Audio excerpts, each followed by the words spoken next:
Hi everyone, it's Mrs. Fitzsimmons and I'm here to read you a story. But before I read the story, I want to remind you, do you remember that daring and curious egg that we talked about named Humpty Dumpty? And you remember that he was so curious and so daring that he climbed to the top of a very tall wall? And what happened to him? That's right, he fell down. Well, I'm going to read you a story about a mouse. Her name is Tillie, and she also wants to find out what it's like to be at the top of a wall and to see what's on the other side. Do you think she's going to climb over too? Let's find out. It's called Tillie and the Wall. Here's a picture of Tillie, and she's standing on some colorful rocks looking up at the tall wall that she's very curious about what's on the other side. The wall had been there ever since the mice could remember. They never paid attention to it. They never asked themselves what was on the other side, nor, for that matter, if there was another side. They went about their business as if the wall didn't exist.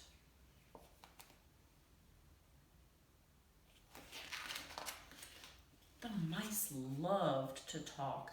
They chatted endlessly about this and that, but no one ever mentioned the wall. Only Tillie, the youngest, would stare at it, wondering about the other side.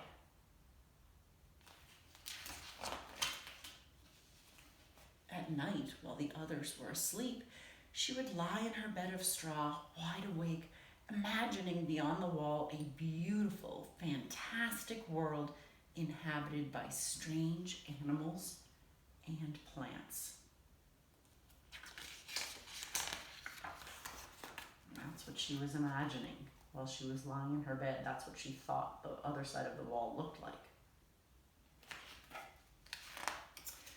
We must see the other side, she told her friends. Let us try to climb. They tried, but as they climbed, the wall seemed higher and higher. With a long, rusty nail, they tried to make a hole to peep through. It's only a question of patience, said Tillie, but after working an entire morning, they gave up, exhausted, without having made even a dent in the hard stone. The wall must end somewhere, Tillie said. They walked and walked for many hours. The wall apparently had no end.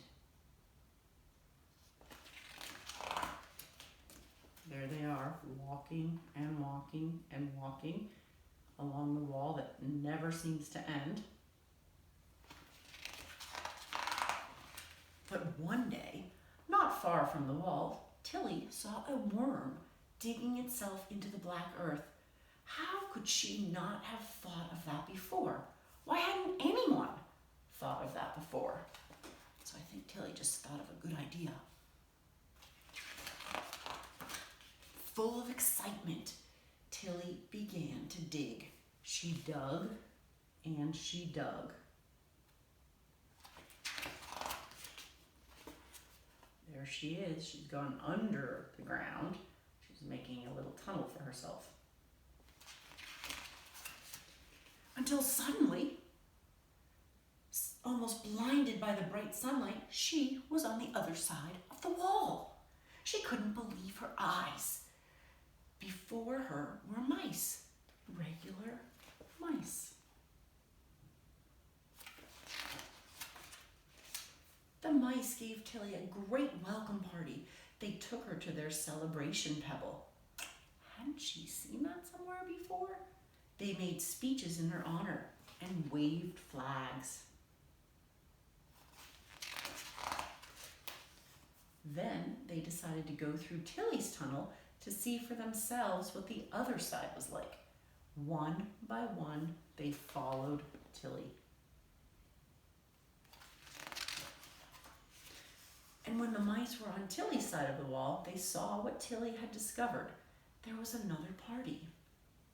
The mice threw confetti. Everyone shouted, "Tillie, Tillie, Tillie!" And they carried Tillie high in the air in triumph. Since that day, the mice go freely from one side of the wall to the other, and they always remember that it was Tillie who first showed them the way. And that is the story of Tillie and the wall. So Tillie tried something a little bit different from Humpty Dumpty. She went under the wall, while Humpty Dumpty tried to go over the wall. And that's it for today, but I can't wait to see you next time. Bye!